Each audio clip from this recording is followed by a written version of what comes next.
शिव जी के लाल झंडा गड़ेला बरपुर में। शिव जी के लाल झंडा गड़ेला बरपुर में। गौरा के टिकवा लहरदार, गौरा के नथिया लहरदार, गौरा के टिकवा लहरदार, गौरा के नथिया लहरदार। गौरा झूमत झामत चलेली मंदिरवा में।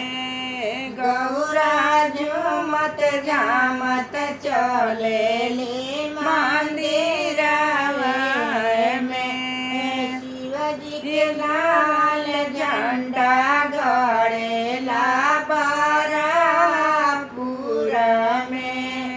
शिव जी के लाल झंडा गड़ेला बरपुर में। गौरा के हरवाला गौरा के सिकड़ी लहरदार, गौरा के हरवाला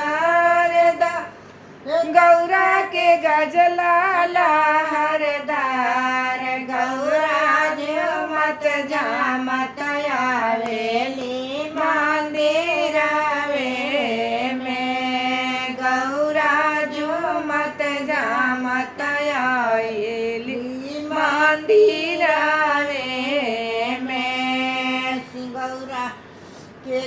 गौरा के कंगना लहरदार, गौरा के चूड़िया लहरदार, गौरा के कंगना लहरदार, गौरा के चूड़िया लहरदार।